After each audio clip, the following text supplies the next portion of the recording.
All right, today I just want to do a short video, and I know I've done a video about this before in the past, a long time ago, but I think that the majority of people who have eating disorders, who are trying to recover, recognize that they are living a Groundhog Day. They are living in such a way that they are constantly trying to match whatever they did the day before.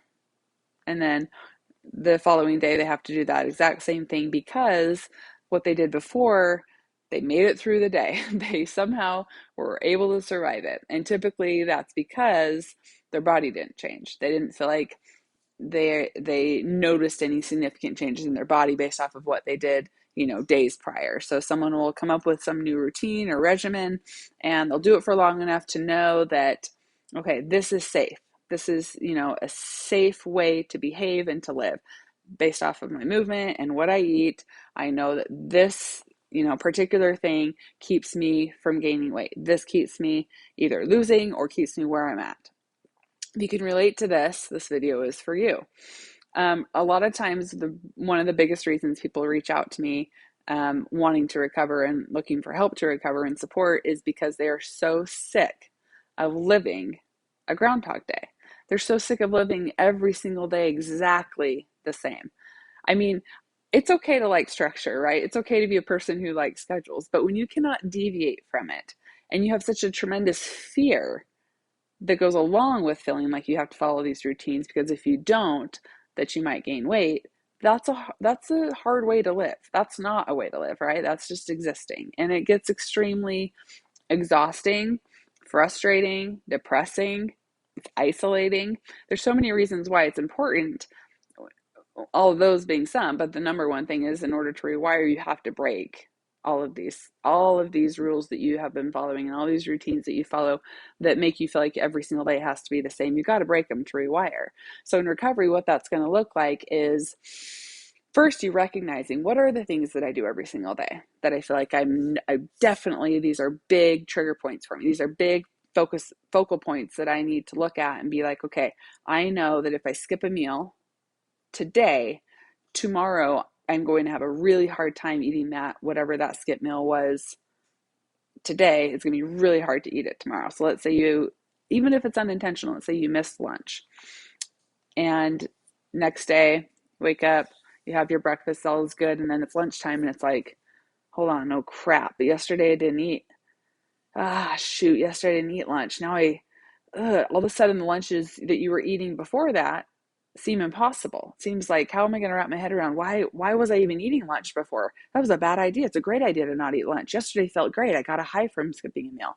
And so you see how important it is, one, that you obviously like develop good routines. You don't allow yourself to skip meals, but two, knowing this about yourself, that you don't let things slip up or you don't allow yourself to give in to eating disorder behaviors. For me, one of the big, huge sticking points was movement. So let's say I caved and I gave in and went for that 5 or 10 minute walk or something. I got smart pretty quickly and realized if I do this, I know what happens tomorrow. One of two things. Either I don't go for the walk because I know I'm not supposed to because I'm in recovery, but then I deal with all that anxiety again that I had to go through at the beginning of when I stopped doing movement completely. Now I've got to revisit all of that and feel all of that again. And I hate that. Or perhaps I'm not having a mentally strong day and I give in and I go for that walk. Now I've got 2 days of the walk that I'm back at doing. Whereas before I wasn't doing it at all. Now what happens on that third day? Now it's going to be even harder to stop that walk because now I feel like I'm back locked into a routine. And if I decide that I'm not going to go for that walk, I'm going to have so much anxiety, right? So just knowing, like, it's not going to be different. This is how it always happens, right? Just knowing this about yourself, commit to no movement, commit to never skipping meals, commit to all the things you need to commit to in recovery because this problem that we have with matching, right? Now, let's say a scenario where it's out of your hands and, dinner ends up being at 7:30 instead of 6 when you usually eat dinner. And, it wasn't your choice and it was just the situation and or circumstances ended up being that you had lunch at 7:30. The following day, what's going to happen? Oh my gosh, dinner at 6 is a bad idea. I should be eating dinner later, 7:30 or later. That's my new rule. I'll have dinner after 7:30. Nothing before. That's not okay. And so then you start following into that. And now you've got this new rule set up at 7:30. So you get what I'm saying. You understand how obviously eating disorder works. If you're watching this video, you have one yourself and you probably struggled with this. You have to get smart. And when you see those patterns come up, you nip them in the butt immediately. So if you happen to have an extenuating situation where you weren't able to get lunch, you're in a work meeting and the doors were locked and they wouldn't let you out and there was zero food for 4 hours. Okay, whatever. You skipped lunch, right? Unintentional. You hated that you had to do it. You felt that buzz from not eating. But then in that moment, you make a commitment with yourself. Tomorrow I will have lunch an hour earlier than I normally have lunch.